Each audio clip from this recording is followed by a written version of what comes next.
Tionghoa sudah ribuan tahun berada di Nusantara. Tahun 907, I Ching adalah seorang biksu Buddha Tionghoa yang berkelana lewat laut ke Nusantara atau Sriwijaya dan India. Menurut catatan pendeta I Ching, tahun 907, masa kerajaan Airlangga, sudah ditemukan koloni orang Tionghoa di Tuban, Gresik, Jepara, Lasem, dan Banten. Cheng Ho.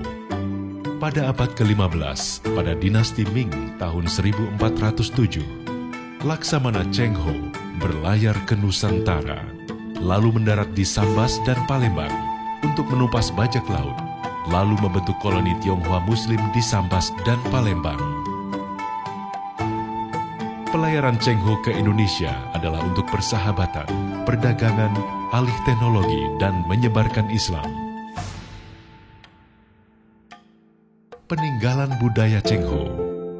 Sampokong Semarang. Kelenteng Sampokong Semarang. Apakah Wali Songo orang Tionghoa? Sunan Ampel adalah Bong Sui Ho, Sunan Bonang, Bonang anak Bong Sui Ho, Sunan Kalijaga adalah Gan Si Chang, Sunan Gunung Jati, Toh Abo, Sunan Kudus adalah Jia Te Su. Ui Ing Kiat, perlawanan Tionghoa terhadap VOC, dipimpin oleh Bupati Lasem, Ui Ing Kiat atau Tumenggung Widyoningrat, serta Raden Panji Margono dan Tan Ki Wi. Perlawanan ini menyebar ke daerah Pati, Kudus hingga Semarang. Tan Sin Ko atau Singse, tokoh pimpinan lokal yang namanya dikenal di sekitar Jepara hingga Lasem. Ia bersama dengan pasukan Mataram dan Laskar Tionghoa dari Batavia ikut menggempur benteng VOC. Tan Sin Ko bersama Bupati Grobogan Martopuri dan Bupati Pati Mangunonen turut menyerbu dan menguasai daerah Kudus. Singse juga bahu-membahu dengan Raden Masaid menghadapi VOC di Palagan Welahan. Kwe Lakwa, tokoh pejuang Tionghoa melawan VOC di Batavia, bergerilya di Batavia, namun mengalami kekalahan dan terdesak hingga ke wilayah Tegal. Dalam kondisi pasukan tercerai-berai, Kwe Lakwa menghilang, Kwe Ansai tertangkap, sementara Tan Panjiang dan pejuang lainnya Oi Ing Kiat gugur di Welahan Jepara. Ui Tiong Ham adalah seorang konglomerat yang dilahirkan di kota Semarang, Jawa Tengah pada tanggal 19 November 1866. Ia sangat tersohor pada dekade-dekade pertama abad ke-20. Ui Tiong Ham ikut mendirikan Tionghoa Sang Hui atau Kamar Dagang Tionghoa dan selama beberapa tahun ikut aktif di dalamnya. Ia juga menjadi pengurus dari Huaing Chongxi atau Chinese English School di Semarang. Kongres Pemuda Indonesia kedua, diantaranya hadir 5 pemuda Tionghoa sebagai panitia, yaitu Ui Kai Xiang, Lau Chan Hok, Tio Jin Kui, Kwe Tiang Hong, dan Johan Muhammad Tia, yang waktu itu diadakan di gedung milik Si Kong Leong. Mayor Angkatan Laut John Lee, alias Yahya Daniel Dharma. Laskar Pemuda Tionghoa, alumnus Sekolah Tionghoa Tegal, giat memberikan kursus anti-kolonialisme pada pemuda Tionghoa, dan mendorong pengibaran bendera merah putih. Berperan penting dalam melucuti bala tentara Jepang di Pemalang.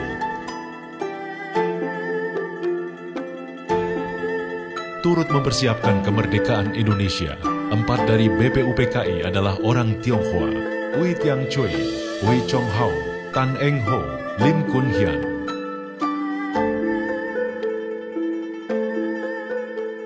Dr. Andes Yap Chuan Bing adalah salah satu anggota dari PPKI yang mensyahkan pengangkatan Soekarno sebagai presiden dan Hatta sebagai wakilnya, serta mensyahkan Undang-Undang Dasar 1945 sebagai konstitusi baru negara Indonesia. Bangsa yang besar adalah bangsa yang menghargai dan belajar dari sejarahnya. Sesungguhnya orang Tionghoa juga ikut dalam proses kemerdekaan Indonesia. Sejarah pahit suku Tionghoa di Indonesia. Kerusuhan Batavia, Oktober 1970. Kerusuhan masa Perang Jawa, 1825 hingga 1830. Kerusuhan Solo, 1912. Kerusuhan Kudus, Oktober 1918.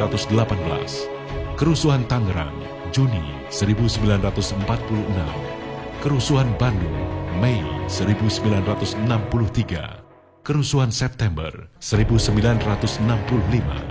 Kerusuhan Malari 1974. Kerusuhan Mei 1998. Berdasarkan laporan tim gabungan pencari fakta, kerusuhan Mei 98 telah terjadi pemerkosaan, penganiayaan, dan pembunuhan. Kini, perkembangan dari masa ke masa. Diyakini ada masalah mendasar yang perlu dibenahi secara tuntas untuk selamanya. Solusinya adalah kita perlu wadah atau organisasi Tionghoa yang mempunyai lingkup nasional non-partisan untuk menyerap aspirasi dan berdialog dengan pemerintah dan pihak-pihak terkait. Deklarasi Jakarta, 28 September 1998, berdirinya organisasi sosial bernama Paguyuban Sosial Marga Tionghoa Indonesia. Ketua PSMTI Jawa Tengah, Dewi Susilo Budiharjo, terpilih melalui Musprov kedua PSMTI Jawa Tengah. Apa kontribusi kita untuk suku Tionghoa? Penyumbang tenaga, penyandang dana, penyumbang ide. Fungsi PSMTI ke depan adalah PSMTI sebagai rumah besar orang Tionghoa, PSMTI sebagai pemangku marga-marga Tionghoa, PSMTI sebagai pemangku budaya, adat istiadat, dan tradisi orang Tionghoa. Tugas-tugas kita, masih banyak pekerjaan atau persoalan yang masih harus dikerjakan atau diperjuangkan oleh PSMTI, baik pusat maupun daerah. Mari kita bersama-sama bahu-membahu memperjuangkan suku Tionghoa sebagai salah satu suku di Indonesia yang memiliki hak dan kewajiban yang sama dengan suku-suku lainnya.